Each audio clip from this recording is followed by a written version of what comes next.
How to improve your concentration. Class finish हो गई है, जो बच्चे जाना चाहते हैं वो जा सकते हैं। ये सिर्फ उनके लिए है जो अगले साल रिजल्ट लेना चाहते हैं, ठीक है। इतने बात में किसी को कोई पॉइंट है ही नहीं, कोई डिसएग्री कर ही नहीं सकता कि नीट का एग्जाम जो है समहाउ एक्यूरेसी का एग्जाम तो है ही, ये स्पीड का एग्जाम भी है, ठीक है। दो बच्चे हैं, दोनों का नॉलेज इक्वल है, दोनों का I would say practice same number of question किए हुए हैं, बट एक इसमें काफी तेज है स्पीड रीडिंग। स्पीड रीडिंग कहने वालों क्वेश्चन को जल्दी पढ़ के सही इंटरप्रेट कर लेता है, क्वेश्चन को सही पढ़ के जल्दी इंटरप्रेट कर लेता है। दूसरा वही बच्चा है, आईक्यू सेम है, सेम क्वेश्चन प्रैक्टिस करके गया, सेम नॉलेज है, सब कुछ सेम है, बट वो क्वेश्चन बड़ा धीरे धीरे पढ़ता है और उसकी इंटरप्रिटेशन पावर थोड़ी स्लो है। The difference lies here. जो पहला बच्चा है वो डेफिनेटली अपने एग्जाम को पूरा जरूर करके आएगा, ये नहीं कहेगा आपने 3 घंटे 20 मिनट के बाद कि यार मेरा एग्जाम छूट गया।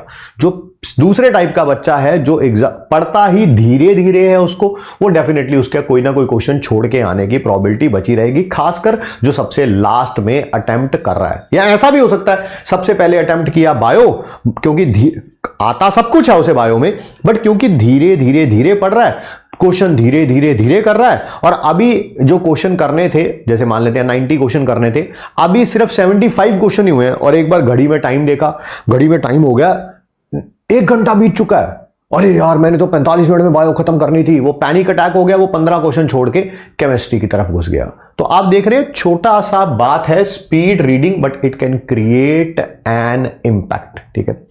स्पीड रीडिंग को कैसे डेवलप कैसे किया जा सकता है, देखिए सबसे पहले कोई भी चीज पढ़े, ये इनिशियल डेज बता रहा हूं, जिनकी स्पीड बहुत स्लो है उनके लिए बता रहा हूं, जिनकी स्पीड स्लो है। मान लीजिए कोई सामने किताब है, तो पहले तो ऑब्वियसली फिंगर से under isothermal condition A gas at, ये फिंगर साथ साथ वहां पर मूव करती रहेगी, बट ये कुछ ही देर के लिए किया जा सकता है, इसको पूरे एग्जाम तक के लिए नहीं लेके जाया जा सकता। क्या करेंगे आप स्पीड रीडिंग के लिए कि पेन हटा के, अपना फिंगर पेन हटा के उसको रीड करने की कोशिश करेंगे, फैक्ट्स को ध्यान में रखेंगे, फैक्ट्स को ध्यान में रखेंगे, ऊपर जो इंफॉर्मेशन है उसको स्किप कर देंगे। लाइक लिखा हुआ है अंडर आइसोथर्मल कंडीशन, तो मेरा काम जो है वो आइसोथर्मल है, अंडर मेरे काम का नहीं है, कंडीशन मेरे काम की नहीं है, हाँ कंप्रेशन होता कंडीशन की जगह, वो मेरे काम का है। तो माइंड में इंटरप्रिटेशन फास्ट जाएगी। अंडर पढ़ा मैंने, अंडर आइसोथर्मल कंडीशन है, ध्यान मेरा सिर्फ किस पे है, आइसोथर्मल पे। गैस एट 300 केल्विन पढ़ा मैंने, गैस एट 300 केल्विन है, ध्यान मेरा किस पे है, सिर्फ 300 केल्विन पे। अभी तक 9 वर्ड्स पढ़ चुका हूं, ध्यान मेरा ये है कि एक आइसोथर्मल मेरे काम का है, एक 300 केल्विन मेरे काम का है। एक्सपैंड्स फ्रॉम, एक्सपेंशन आ गया, ये काम का है। From 0.1 litre to 0.25 litre, initial volume 0.1 है, फाइनल वॉल्यूम जो है वो 0.25 है। ये माइंड में चलता जा रहा है। आइसोथर्मल एक्सपेंशन है, टेम्परेचर दे रखा है और वॉल्यूम दे रखा है, V1 दे रखा है, V2 दे रखा है, 0.1 लीटर था, 0.25 लीटर था। Against a constant external pressure of 2 bar, against वगैरह कोई काम का नहीं है, प्रेशर एक्सटर्नल दैट इज 2 बार मेरे काम का है। सारी माइंड को अपने रिवाइज करेंगे। आइसोथर्मल पढ़ा था, एक्सपेंशन पढ़ा था, टेम्परेचर 300 केल्विन पढ़ा था, वॉल्यूम जो है 0.1 लीटर से 0.25 लीटर ला रहा है, और बाहर का प्रेशर कितना दे रखा है, 2 बार दे रखा है। आपसे वर्क डन पूछा हुआ है, -P एक्सटर्नल डेल्टा V, खत्म। तो आप धीरे धीरे ये स्पीड आपकी डेवलप होगी। जो काम की चीज नहीं है उसको स्किप करना सीखिए, जो काम की चीज है उसको पकड़ना सीखिए। सर ये डेवलप कैसे होगा, ये डेवलप होगा जब आप डीपीपी सॉल्व करेंगे। जब आप डीपीपी सॉल्व करेंगे, डीपीपी में अगर 10 क्वेश्चन आते हैं, 5 क्वेश्चन को धीरे ये पेन से पकड़ के अंडर आइसोथर्मल कंडीशन धीरे धीरे करिए। अगले 5 क्वेश्चन को सिर्फ जो है सामने लिखा हुआ है क्वेश्चन, उसमें काम की चीजें पढ़ के करिए, जिससे स्पीड डेवलप हो सके। ये स्पीड फाइनल एग्जाम में बहुत काम आएगी। सेकंड है यार विजुअलाइजेशन। ये टेक्निक बहुत सारी किताबों में दे भी रखी है, मैं खुद भी इसको यूज करता हूं, ठीक है। विजुअलाइजेशन का मतलब यही होता है यार, पढ़ा आपने, जैसे मैं आपको बताता हूं मैं रिलेट कैसे करूंगा।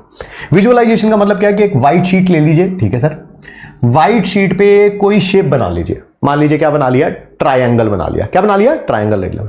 अब अपनी आईज को क्लोज करिए और इमेजिन करने की कोशिश करिए अपने माइंड में व्हाइट शीट, और उस पर ट्रायंगल जो बनाया था, कोई ना कोई कलर भी किया होगा आपने, मान लेते हैं ये रेड कलर किया था, ठीक है।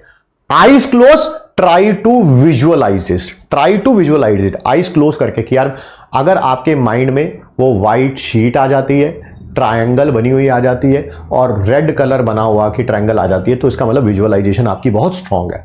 सर ये कहां पर काम आएगा, ये कहां पर काम आएगा? ये काम आएगा आपका यहीं पे स्पीड रीडिंग में, है ना, कि जैसे ही हमने क्वेश्चन पढ़ा, जो मेरे काम की चीज है पूरे क्वेश्चन के अंदर क्या था, एक तो आइसोथर्मल था, टेम्परेचर था, इनिशियल वॉल्यूम थी, फाइनल वॉल्यूम थी और बाहर का एक्सटर्नल प्रेशर दे रखा था।